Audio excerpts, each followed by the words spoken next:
Assalamualaikum warahmatullahi wabarakatuh. Perkenalkan kami dari kelas 12 3C 02. Kami dari kelompok 1 akan mempresentasikan hasil tugas dari kelompok kami, yaitu pembuatan website penjualan bakery dengan judul Bakery Kehidupan. Perkenalkan, nama saya Maria Tulivia. Selanjutnya teman saya Muhammad Ramadan, Harun Zaini Zidan, dan yang terakhir Royhan Farisa. Selanjutnya akan dijelaskan oleh Royhan ya.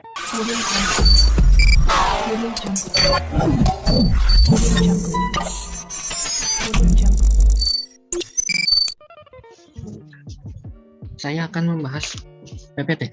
1. Flowchart, merancang alur sistem program pemesanan bakery. 2. Program, sistem yang dirancang untuk menentukan aturan pemesanan bakery. 3. Tim, perancangan dan pengembangan program pembelian bakery kehidupan. Summary atau ringkasan. Program ini dibuat bertujuan untuk menentukan user dalam pembelian bakery, jumlah harga, jumlah pesanan, daftar yang dipesan, alamat pembeli, dan pengiriman, sehingga menghasilkan output berupa invoice, jumlah pembayaran yang sudah ditentukan oleh sistem. Flowchart-nya adalah kita mulai dari CSS. CSS akan ada file yang berisi bootstrap, lalu turun ke image. Image ini merupakan berupa sebuah foto dari produk. Turun lagi ke JS. JS akan menampilkan bootstrap juga. Turun lagi ke bot. Bot akan ada codingan yang berisikan tentang alamat buka atau tutup, jam buka dan jam tutup atau tempat. Lalu masuk ke admin. Admin ke koneksi dan bukti. Yang akan ada resi pemesanan yang sudah dipesan. Lalu di checkout. Checkout akan ada pengisian pembeli yang akan dibeli. Lalu ke daftar menu. Daftar menu berisikan tentang produk yang akan dijual. Lalu ke indeks. Indeks berisikan tentang awal halaman atau muka halaman, lalu ke order. Order ke invoice, turun lagi ke pesanan dan langsung transfer. Lalu save order. Berikut ini adalah isi dari codingan program PHP yang digunakan.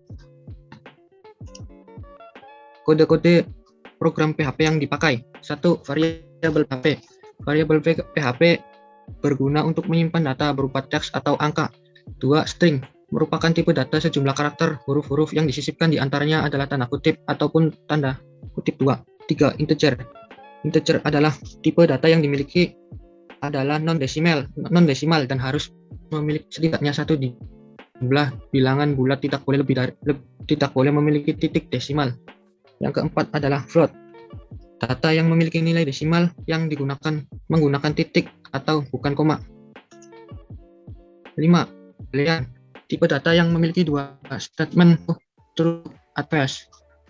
True yang berarti nilai data yang benar, sedangkan false yang berarti salah. Array merupakan kode yang berfungsi untuk menyimpan beberapa nilai dalam satu variabel. 7. Conditional statement PHP dijalankan untuk mengikuti perintah tertentu berdasarkan kondisi di input, misalnya statement if else 8 loop PHP. Kode for pada PHP digunakan proses perulangan secara berulang. Kode ini umumnya digunakan untuk mencetak rekor dari database sehingga seluruh rekor ditampilkan satu persatu sampai kondisi akhir yang dipersyaratkan tercapai. Oke, di sini adalah tampilan website yang berjudul Bakery Kehidupan. Di sini ada beberapa text bar, yaitu yang pertama adalah home, kemudian daftar menu, yang ketiga tentang kami, kemudian pesan. Di bawahnya ini adalah judulnya sendiri, Bakery Kehidupan, kemudian ada alamat beserta jam buka sampai dengan jam tutupnya. Kemudian kita bisa mengklik lihat daftar menu. Di sini ada beberapa tampilan, yaitu tampilan produk, ada beberapa jenis, kemudian di bawahnya ada harga, kemudian deskripsi produk. Ini ada beberapa. Selanjutnya adalah tentang kami. Di sini masih seperti di awal, itu berisi tentang bakery kehidupan, kemudian alamat beserta jam buka dan jam tutupnya. Untuk di bawahnya ini adalah Google Maps untuk penunjuk jalannya. Terus kemudian ada bagian pesan. Nah, di bagian pesan ini kita bisa memesan produk yang kita inginkan, yaitu dengan mengklik pesan gue. Kemudian ini bisa kita tulis, misal Harun ya, terus nomor teleponnya.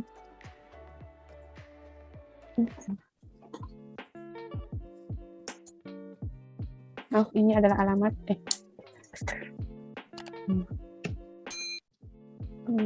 Ya, terima kasih.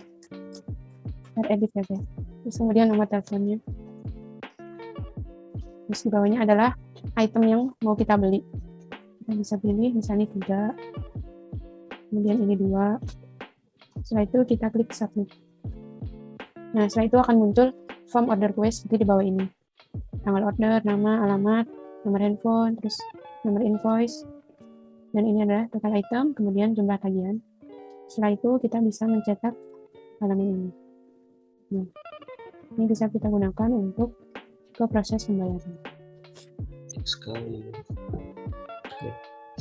Assalamualaikum warahmatullahi wabarakatuh. Perkenalkan, nama saya Muhammad Ramadan. Saya di sini akan membahas sedikit saja script atau codingan XAMPP PHP. Pertama kita memakai CSS. CSS itu untuk mengatur atau merapikan sebuah rangka agar lebih terstruktur, dan kedua itu kita pakai image. Image itu berupa background, icon, dan juga foto-foto seperti makanan-makanan yang kita jual.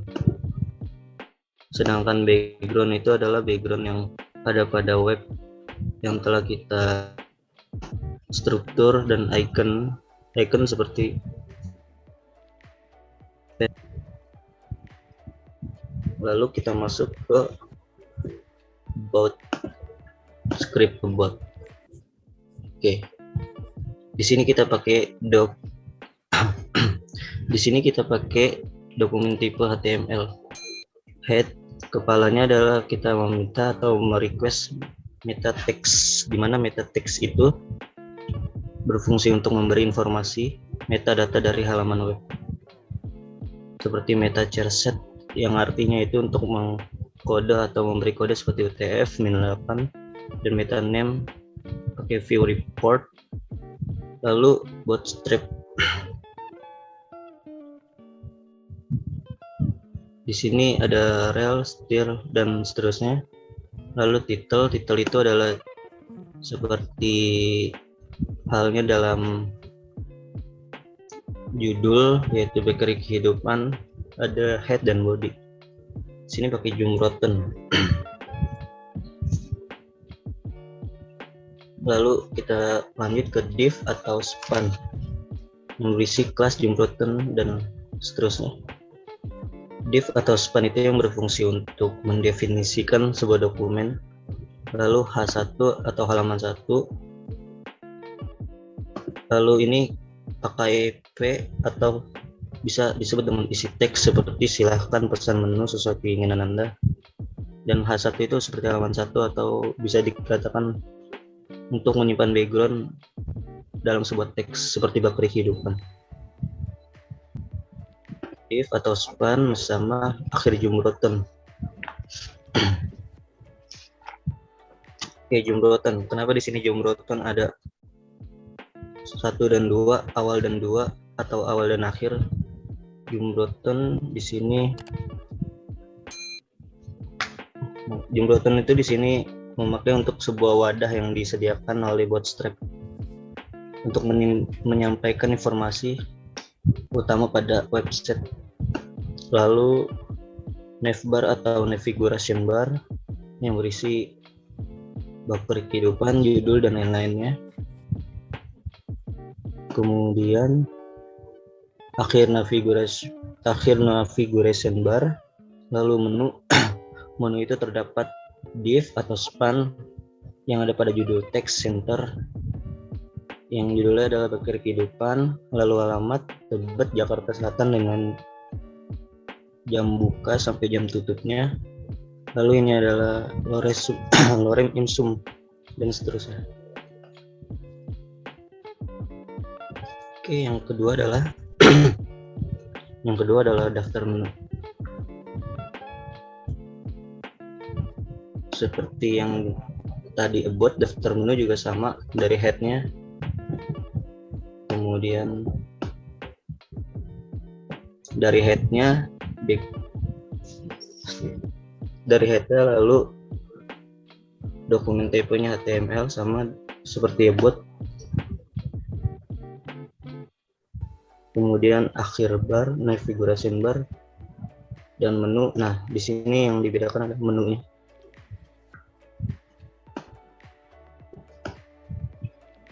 Di mana itu terdapat daftar menu, tentang kami, dan pesan. Dan ini menunya terdapat div atau span, image atau gambar, kelas.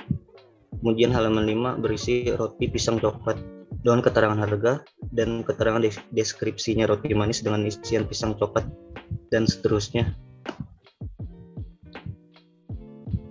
Sampai tiba pada pastel dengan isi son ayam dan telur dengan harga 3.000. Lalu diakhiri dengan menu. Terus ada awal floater, di mana itu kelas, ada kelompok kehidupan, di mana itu cuman mengisi sebuah background. Lalu kita lanjut ke indeks.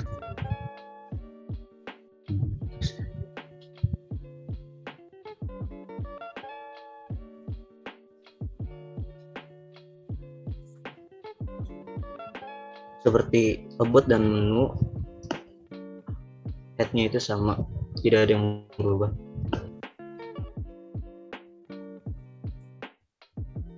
Di sini juga pakai Jumbroton, akhir Jumbroton juga, navigation bar sama, dan indeks itu merangkup atau mencangkup home, daftar menu, dan tentang API, ada juga pesannya. Kemudian kita masuk ke menunya sama kayak yang ada di bot, ada bakir kehidupan, alamat Tebet Jakarta Selatan, DKI Jakarta, tutup dan buka jamnya. Dan ini juga pakai rumus yang sama, pakai div image, div akhir menu, awal hr, div, dan pakai strong, pakai rumus yang sama. Oke, lalu kalau kita lihat script yang lain itu menggunakan script Java base mungkin.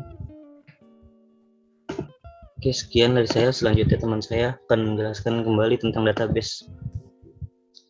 Harun. Assalamualaikum warahmatullahi wabarakatuh. Kedengeran nggak sih? Kedengeran. Oke. Tadi kan teman saya udah ngejelasin sedikit tentang script yang dari web yang kita buat. Sekarang bagian saya itu bagian pengkoneksian dari website ke database-nya. Jadi sebelum memulai itu kita harus bikin dulu nih database-nya kayak gimana. Kelihatan nggak yang database-nya? Nah, jadi pertama tuh kita bikin database-nya toko, terus kita isi tabelnya itu ada barang dan pesanan. Nah, untuk barang itu isinya itu menu yang tadi kita buat kayak roti pisang, terus harganya berapa sampai pastel cokun. Itu ada di enggak, ini tuh cuma tabel doang. Nah, disinilah kita manggil menggunakan script PHP. Pertama hostnya itu kan localhost kita sendiri, terus username-nya root, nggak pakai password. Nah, database yang dipanggil itu adalah database toko yang ini yang kita pakai sekarang. Nah, terus nih koneksi itu dia bakal nge-define. Jadi ketika kita mau manggil script ini tuh cuma pakai si yang $, terus koneksi ini. Nanti dia bakal nge-execute command yang MySQL connect. Itu kita connect yang host, username, dan password. Nah, terus kalau mau pilih database, kita bakal milih database. Kita pilih database itu toko. Lalu dia bakal nge-execute yang koneksi. Ya, koneksi itu isinya host, username, sama password. Tuh. Nah, terus kita masuk ke tampilan yang setelah pesan. Nah, di order pemesanan ini di sini tuh udah muncul database yang dipanggil dari Konpizza dan harganya pun udah keluar. Lalu kedengeran nggak? Kedengeran. Oke, berarti bisa lanjut. Itu ada di order temporal. Mana tuh? Oh ini. Nah, ini itu buat tampilannya aja sih, kayak nama, alamat lengkap. Scope Robert itu udah didesain sama teman saya tadi, udah dijelasin juga. Nah, langsunglah kita masuk ke bagian koneksinya. Include ini kan mengharuskan adanya koneksi PHP di dalam script ini. Berarti kita panggil si koneksi.php yang isinya itu buat panggil si database. Gitu. Nah, terus kita bikin define dulu nih,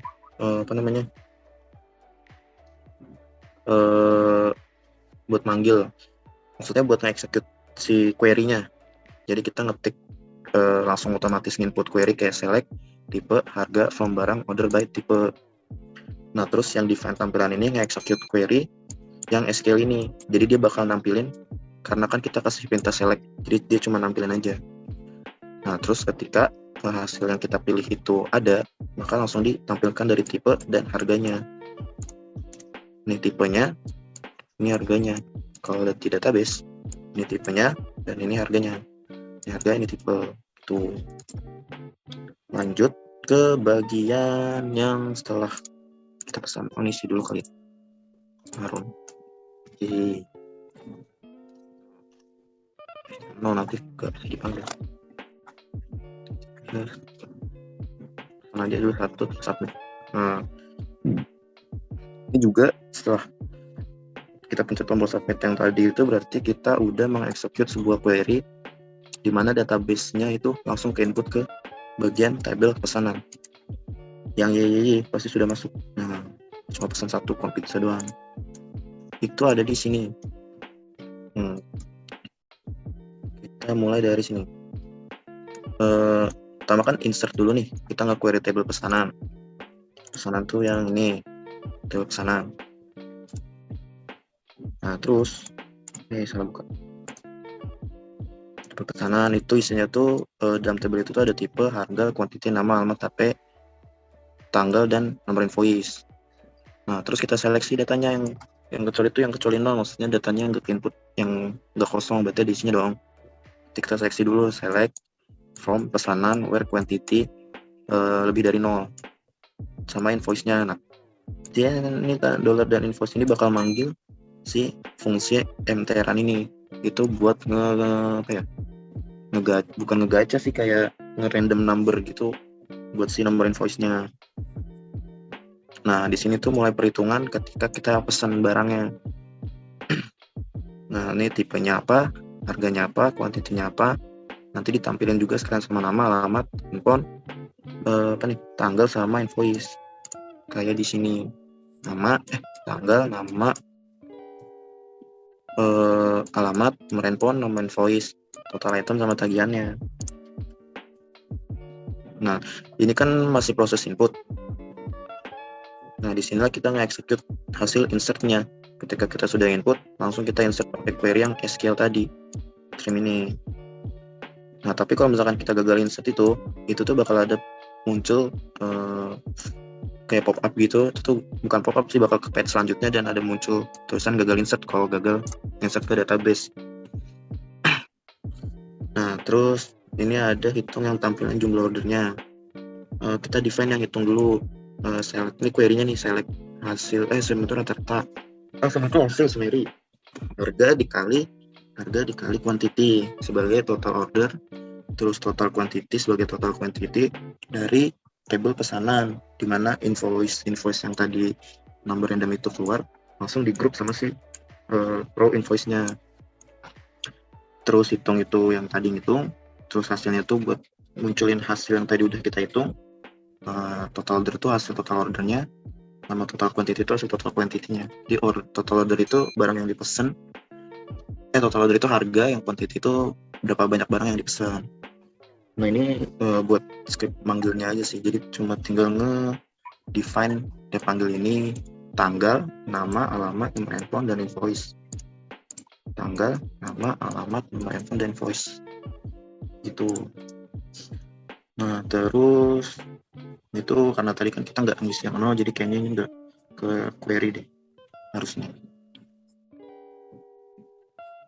Enggak, ini buat tampilan. Oh sorry, ini tuh buat tampilan yang bagian bawahnya, yang ini. Jadi hasil dari perhitungan semuanya bakal muncul tuh di sini. Nah, ini tuh query-nya, cari pesanan, market terminal, invoice. Tipe, harga, quantity, sama subtotal yang dimunculin. Tipe, harga, quantity, sama subtotal yang dimunculin. Di subtotal itu perhitungan yang tadi result di atas. Nah, echo tuh kita panggil si tipe A, tuh nama barangnya, terus harganya, terus quantity-nya, sama subtotalnya. Jadi ini echo-nya ini buat manggil si tampilan yang ini. Tuh. Nah, terus kita masuk ke menu admin. Tadi udah ada bahas menu admin belum? Belum. Belum ya? Jadi admin ini buat pesanan yang masuk ke kita sebagai admin. Admin.